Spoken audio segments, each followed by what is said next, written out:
Welcome friends. শিক্ষাকর্মীদের জন্য একটি অত্যন্ত গুরুত্বপূর্ণ আপডেট রয়েছে, যেটা আপনাদের সঙ্গে শেয়ার করব। তার আগে আপনাদের কাছে অনুরোধ, চ্যানেলে নতুন হলে অবশ্যই সাবস্ক্রাইব করুন। নিয়মিত এই ধরনের আপডেট পেতে বেল আইকনটি প্রেস করুন। স্কুল চালুর পর করোনা হলে কোয়ারেন্টাইন লিভের দাবি। কিছুদিন পরেই খুলছে স্কুলের দরজা, কাজ চলছে জীবাণুমুক্ত করার কাজ।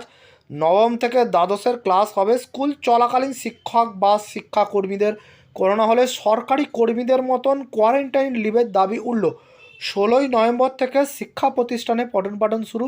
শিক্ষকদের দাবি তার আগেই কোয়ারেন্টাইন লিভের নির্দেশিকা জারি করুক স্কুল শিক্ষা দপ্তর। সরকারি কর্মী বা তাদের পরিবারের কেউ কোভিড-19 আক্রান্ত হলে সেই কর্মী কোয়ারেন্টাইন লিভ পান। এ বিষয়ে রাজ্য সরকারের নির্দেশিকা আছে, কিন্তু স্কুল বা মাদ্রাসার শিক্ষক শিক্ষিকা বা শিক্ষাকর্মীদের জন্য এ ধরনের কোনো নির্দেশিকা এখনও নেই। শিক্ষক শিক্ষাকর্মী শিক্ষা অনুরাগী ঐক্য মঞ্চের রাজ্য সম্পাদক কিঙ্কর অধিকারীর বক্তব্য, কোনো শিক্ষক শিক্ষাকর্মী নিজে অথবা তাদের পরিবারের কেউ করোনা আক্রান্ত হলে কোয়ারেন্টাইন লিভ না পাওয়ার কারণে বিপদের সম্মুখীন হবেন। এ ব্যাপারে এখনও শিক্ষা দপ্তর থেকে কোনো নির্দেশিকা নেই।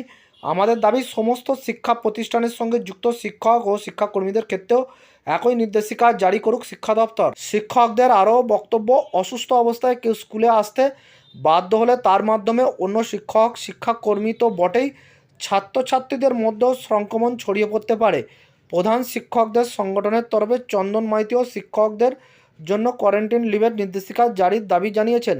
তিনি বলেন, স্কুলে ক্লাস বন্ধ থাকলেও আমরা নিয়মিত মিড ডে মিলের কাজসহ নানা প্রশাসনিক কাজ করছি।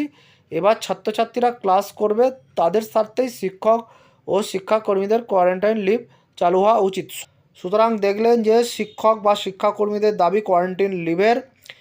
রাজ্য সরকার বা কেন্দ্রীয় সরকারের কর্মীদের কিন্তু এই ধরনের কোয়ারেন্টাইন লিভের কিন্তু অর্ডার আছে। সেক্ষেত্রে স্পেশাল ক্যাজুয়াল লিভ আছে বা মেডিকেল লিভ আছে, সেখান থেকে এই লিভগুলো কাটা যেতে পারে। শিক্ষকদের জন্য কিন্তু এই ধরনের কোনো লিভ নেই, সেটাই কিন্তু তারা দাবি করছে। এটা ন্যায্য দাবি। এবারে দেখা যাক যে শিক্ষা দপ্তর থেকে কোনো নির্দেশিকা জারি হয় কিনা। ধন্যবাদ।